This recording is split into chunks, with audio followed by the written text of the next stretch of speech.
Hey everyone, and welcome back to Review Mash. You know the drill by now. We're diving deep into those reviews so you don't have to. That's right.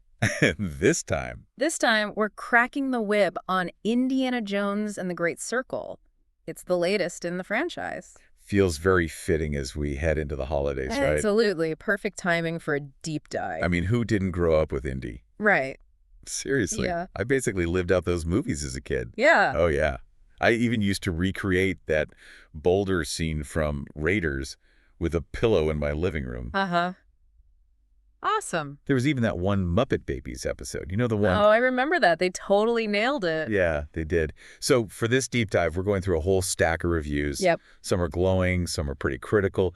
We're trying to figure out, does this game live up to the legacy? Does it give us that adventure we're all craving? Exactly. We're going beyond the hype here. Right. We're figuring out, is this just another action game with an Indiana Jones skin slapped on it? Or does it really capture that indie spirit? What do you think? All right, so set the stage for us. Okay. What's the story? Uh-huh. Where are we going this time? And who's Indy up against? Well, the game takes place in 1937. Okay. It's right between Raiders of the Lost Ark and The Last Crusade. Interesting. Yeah, it puts us right on the edge of World War II. And Indy, he's back at Marshall College, but of course trouble finds him. Of course it does. It wouldn't be an Indiana Jones adventure without it. Exactly. And this time the trouble is, well, Nazis. Right. Obsessed with occult artifacts, as always. Sounds about right. What's really interesting, though, is that reviewers are actually praising the story. And not just as a decent indie story, but potentially the best one we've seen in decades. Wow, really? Yeah, they say it fits perfectly into everything we already know about Indy. It even digs into some of his moral struggles, you know, when he's dealing with all this supernatural stuff. Okay, now that has my attention. I'm always up for a good story, especially one that dives deeper into who Indy is. What about the setting, though?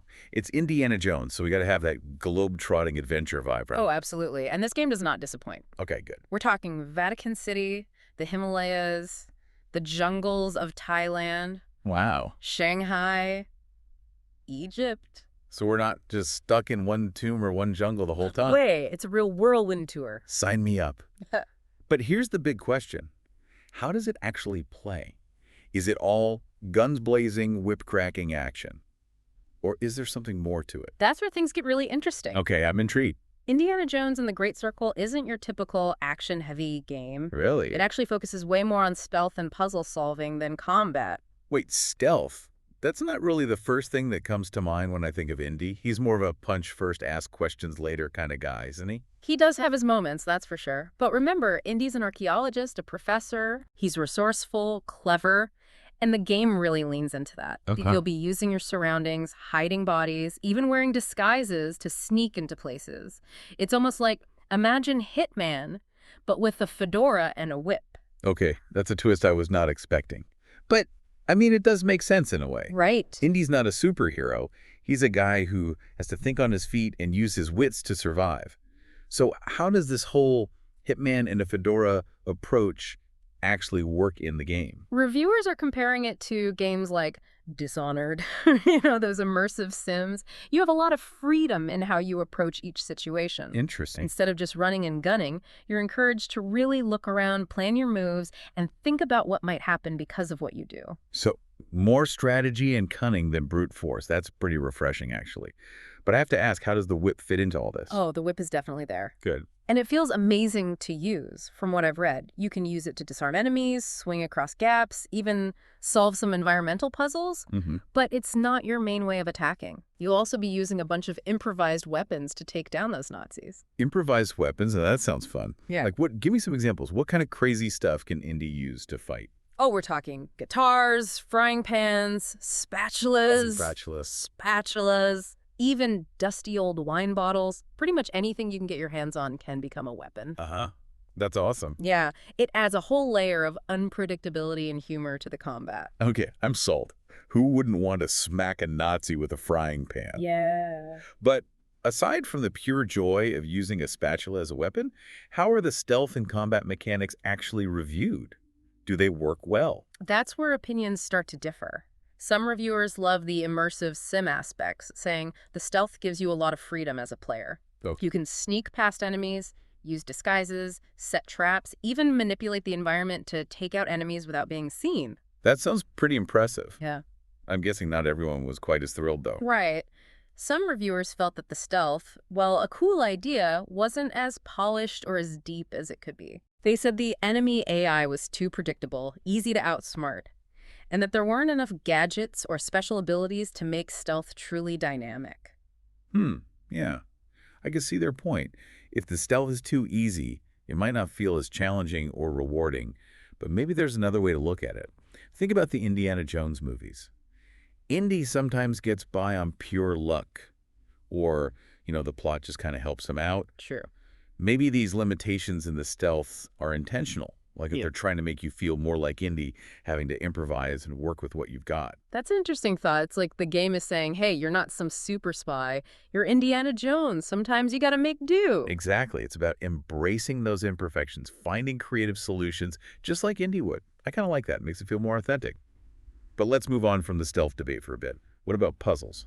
Oh, you're in luck because the puzzles are a major highlight in Indiana Jones and the Great Circle. And there's a ton of variety. Do tell. What kind of puzzles are we talking about? We're talking deciphering ancient codes, messing with complicated mechanisms, and solving environmental riddles. Okay. They all need you to really pay attention, use logic, and tap into that Indiana Jones intuition. Think those sliding tile puzzles from The Last Crusade, but even more complex. I love it. I can already picture myself hunched over some inscription trying to figure it out. Any standout puzzle examples that reviewers mentioned? One that popped up a lot was a puzzle involving the Vatican fountain. Okay. Apparently, you need to really understand water flow, mechanics, maybe even some symbolism.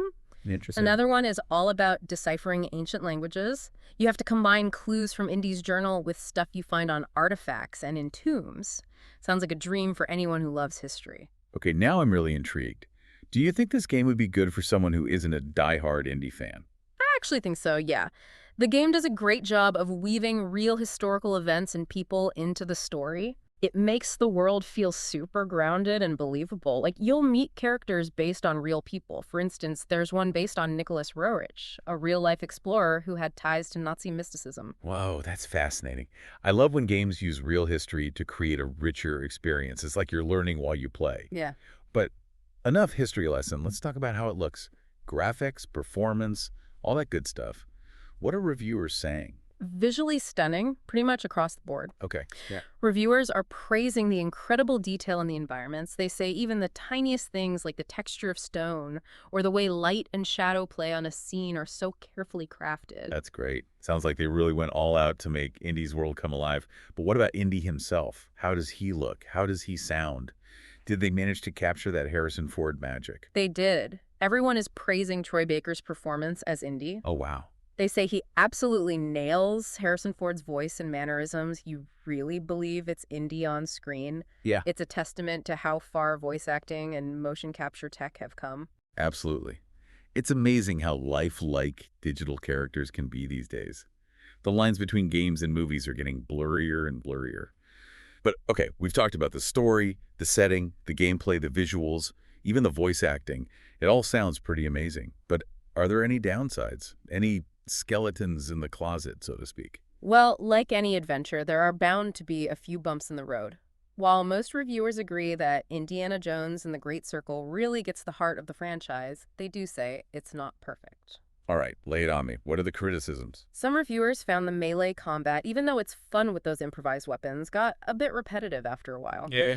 They also said the whip, while satisfying to use for disarming and swinging, sometimes had some weird physics. Oh no, not the whip. I know, right? It's like messing with the holy grail of Indiana Jones. And of course, there were the stealth issues we talked about earlier. Right. So not a perfect 10, but still sounds like an adventure worth taking, wouldn't you say? Oh, absolutely. But it does raise an interesting question. Is it more important for a game to be fun and really capture a feeling, even if it isn't technically flawless? That is a great question. Are we looking for a perfect, polished game, no bugs, no glitches? Or do we want a game that throws us into that crazy, unpredictable world that is Indiana Jones? Each of it means things aren't always perfect. Exactly. Think about your favorite moments from the movies. Are they always, perfectly logical? Do the physics always make sense? Okay, fair point. It's those moments of crazy action, the narrow escapes, the sheer audacity that makes those films so good. Exactly. So maybe those little whip physics glitches or the sometimes predictable enemies, maybe those aren't deal breakers, especially if they add to that feeling of actually playing as Indiana Jones, flaws and all. I can get behind that. Right. I mean, we play games to have fun, right? To escape, to feel something. If this game can give us that Indiana Jones magic, then maybe those imperfections just add to the charm. It really comes down to what you prefer as a player. Some people need everything to be technically perfect, but others are okay with a few flaws if it means the game is really fun and immersive. Speaking of immersive, one thing that really stood out in the reviews was how tactile the gameplay is. Can you talk about that a bit more? Oh, absolutely. Reviewers are loving how the game makes you feel like you're really an archaeologist. It's not just pushing buttons, it's about actually interacting with the world. You'll use keys to unlock doors, move objects around to solve puzzles, even look at a physical map in the game. You know, that reminds me of the Tomb Raider games, especially those newer ones. Yeah. They did such a good job of making you feel like a real explorer with all the climbing and crafting and environmental puzzles. That's a great comparison. Both Indiana Jones and the Great Circle and the recent Tomb Raider games Yeah. really focus on that physicality, that exploration. Yeah. It helps to ground the player in the experience. You're not just watching a character, you're really embodying them, feeling every move they make. Exactly. It's that sense of control and being in the world that takes a game to the next level. But back to Indiana Jones and the Great Circle. What about the overall presentation? We touched on the visuals, but how about the music, the atmosphere, those little touches that make a game come alive? Reviewers pretty much all agree the game looks and sounds amazing. They say the environments aren't just pretty, they feel alive and vibrant. The lighting is especially good, they say. It creates a really cool atmosphere, kind of moody, and captures that Indiana Jones vibe perfectly. What about the music?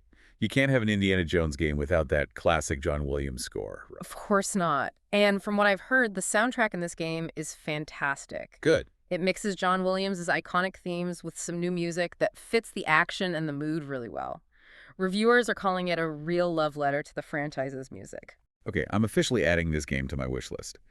It sounds like they nailed the presentation, from the graphics to the sound to that overall Indiana Jones feel. But I gotta ask, as a video game, is it actually fun to play? I mean, we know it tries to capture the spirit of the movies, but is it enjoyable in its own right? That's the big question, right? And based on the reviews, it sounds like the answer is a big yes. Reviewers are saying the game has a lot of variety and the pacing is really good. They say it balances action, exploration, puzzle solving, and story really well. I'm glad to hear that. It seems like they've made a game that stays true to the movies while also being engaging as a standalone experience. Exactly. And they do it without making it too easy or shallow. Reviewers mention that there are different difficulty settings, Oh, that's good. so players can tailor the experience to what they like. That's great. It means everyone can enjoy the game, whether you're a hardcore gamer or just getting into the Indiana Jones world. But let's talk about the story a bit more. You mentioned earlier that some reviewers are calling it maybe the best Indiana Jones story we've had in a long time. Why is that? What makes it so special? A lot of reviewers point to how the game explores those gray areas of Indy's morality, especially when he's dealing with the occult. Yeah, okay. It's something the movies touch on, but the game goes deeper. It makes players think about the ethics of what Indy does. Interesting. So they're not shying away from those more complex parts of his character? Not at all. And it seems like this focus on his moral struggles adds a layer of depth and maturity that we haven't seen in a while. Reviewers say it makes the story feel more grounded and relatable, even with all the supernatural stuff happening. I like that. It's like they're treating Indy as a real person, not just a caricature. But back to the gameplay. We've talked about the stealth, the puzzles, the combat. Is there anything else about Indiana Jones and the Great Circle that makes it stand out? What sets it apart from other games like it? One thing reviewers emphasize is how much choice you have as a player. Oh, It's not a linear game.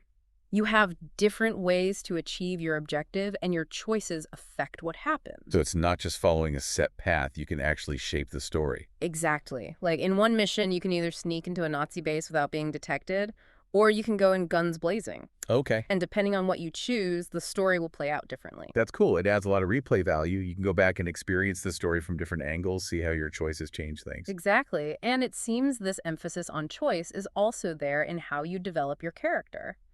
Reviewers mention a skill tree where you can customize Indy's abilities. So you can make him more of a stealth guy, a brawler, or a bit of everything. Yep. And your choices don't just affect how you play, they also affect Indy's personality and how he interacts with the world. That's awesome. It sounds like they put a lot of thought into making you feel like you're in control of your own experience. Talking about all this has me feeling super nostalgic for the Indiana Jones films. I know what you mean. There's something so timeless and magical about those movies. Totally. They're the kind of movies you can watch again and again, and you always find something new. And, with the holidays coming up, it might be a good time to rewatch those classics. Yeah. Just imagine being cozy by the fireplace, hot chocolate in hand, and getting lost in those adventures. That sounds like the perfect holiday activity. Yeah. And you know what else? This game could be the perfect gift for any Indiana Jones fan in your life. Totally agree. It's like giving them a chance to step right into those movies and live out their own adventures. Exactly. And even if you're not a diehard fan, it seems like the game has something for everyone. Absolutely. It's a thrilling adventure with great characters, beautiful visuals, and a story that's both fun and thought-provoking. So we've covered a lot of ground here. The story, the gameplay, the look and feel, what the critics are saying. I think it's time to answer the big question. Yeah. Is Indiana Jones and the Great Circle a worthy addition to the franchise? Based on everything we've talked about, I think it's safe to say this game is more than just a quick cash-in or a nostalgia trip. It feels like a genuine attempt to capture that Indiana Jones spirit and bring it into a modern game. Yeah. It might not be perfect, but it seems like they've made a fun, exciting, and surprisingly deep adventure that both old and new fans can enjoy. Couldn't said it better myself. Yeah. But before we wrap up, I want to hear your personal take on this. You've obviously spent a lot of time with these reviews, thinking about the game. What does Indiana Jones and the Great Circle mean to you? That's a great question. For me, this game is a chance to go back to a franchise I love and see it in a new way. It reminds me that even stories we know well can still surprise us, and there's always something new to discover in the world of Indiana Jones. I love that. Yeah. It makes me think about my own connection to the franchise. I grew up with those movies, and they've always been special to me. I totally get it. Those films have a way of taking you to another time and place, filling you with wonder and that sense of adventure. Exactly. And I think that's what this game is trying to do, too, to capture that feeling of excitement and discovery and let players create their own Indiana Jones stories. And you know what? I think it's working. From everything I've seen and read, Indiana Jones and the Great Circle is more than just a game. It's an experience. It's like stepping into Indy's shoes and going on this grand adventure full of thrills, chills, and a good amount of humor. Well said. And speaking of the holidays, this game might be the perfect way to get away from all the craziness and spend some quality time with Indy. You're so right. It's a great excuse to relax on the couch, pick up a controller, and escape into a world of adventure. And you know what? Why not make it a family thing? Yeah. Pop some popcorn, dim the lights, and share that Indiana Jones magic with the next generation. That's a fantastic idea. A great way to make new memories and introduce those classic films to a whole new audience. Speaking of memories, this whole conversation's got me thinking about my own holiday traditions. Oh, me too. The holidays are always a special time for reflecting and being with loved ones. Absolutely. And one of my favorite traditions is making gingerbread houses. Oh, wow. The whole family gets involved. It gets pretty competitive, actually. We have a whole system for awarding points. Yeah. It can get messy, but that's part of the fun, right? Oh, yeah. For me, it's all about those holiday movies. Every year, we watch It's a Wonderful Life. It just wouldn't feel like Christmas without it. That's a classic, for sure.